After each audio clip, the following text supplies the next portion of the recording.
नमस्कार, आप देख रहे हैं राजीव टाइम्स में हूं आपके साथ आराधना नामदेव। रुक करते हैं बुलेटिन की ओर। आपको बता दें, मैरिज गार्डन में गैस सिलेंडर में ब्लास्ट के बाद आग लग गई। एक के बाद कुल 10 सिलेंडरों में ब्लास्ट हुआ। धमाकों की वजह से दीवारें भी टूट गई। क्षेत्र में अफरा तफरी का माहौल है। पास के रहवासियों ने बताया, गार्डन में गैस रिफिलिंग का अवैध रूप से काम किया जाता है। भोपाल में सनराइज मैरिज गार्डन में एक के बाद एक 10 सिलेंडरों में ब्लास्ट हो गया। धमाके की आवाज सुनकर आसपास की कॉलोनियों में दहशत का माहौल बन गया।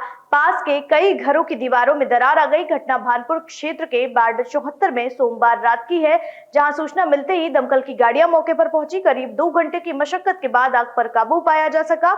बताया जा रहा है कि यह मैरिज गार्डन रहवासी इलाके में अवैध रूप से चल रहा था। लोगों ने गार्डन संचालक के खिलाफ एफआईआर की मांग की है।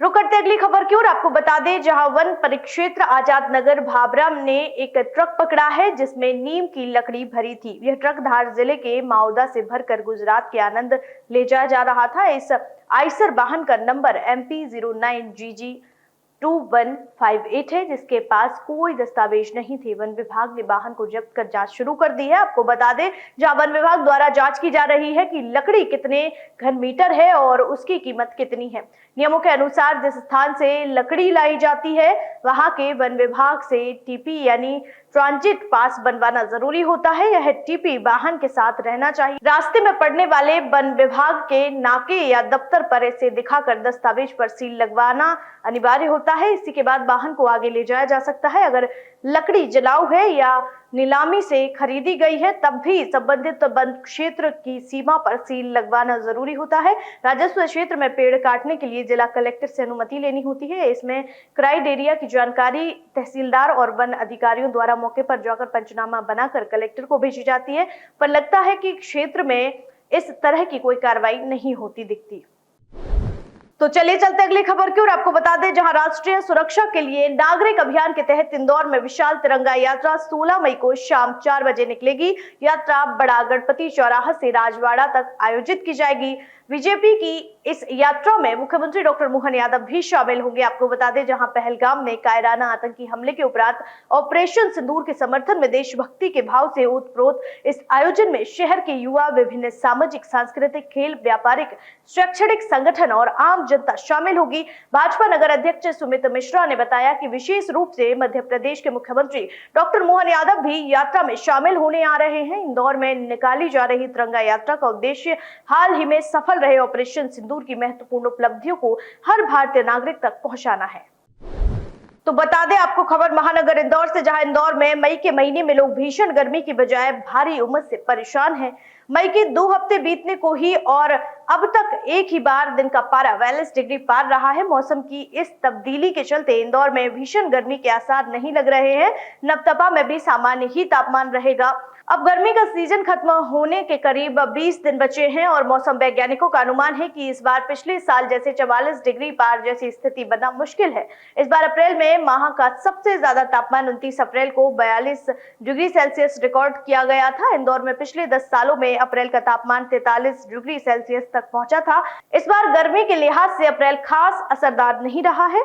मई की शुरुआत भीषण गर्मी के साथ हुई है। पहले ही दिन तापमान 42 डिग्री सेल्सियस रिकॉर्ड किया गया। अनुमान था कि इस बार गर्मी काफी सताएगी, पर मौसम के बदलते मिजाज से लगता है इस बार भीषण गर्मी के आसार नहीं के बराबर रहेंगे। नवतपा भी नहीं तपाएगा।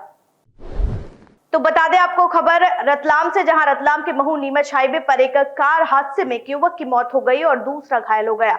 युवक बिजली कंपनी में लाइनमैन के पद पर कार्यरत था। मरे ऊंट की देखने की भीड़ में ये युवक भी खड़ा था, तभी हादसा हो गया। आपको बता दें, जहां मरे हुए ऊंट को देखने हाईवे किनारे काफी लोगों की भीड़ लगी थी, तभी तेज रफ्तार कार मौत बनकर आई। लोगों को टक्कर मारने के बाद कार डिवाइडर पर चढ़ गई। हादसे के बाद आरोपी कार वहीं पर छोड़कर भाग गया। हादसा महू नीमच हाईवे पर नीलामी में स्थित रेलवे ओवरब्रिज पर पंचेड़ फाटे के बीच हुआ। घायल युवक को इलाज के लिए बड़ोदरा, गुजरात ले गए हैं।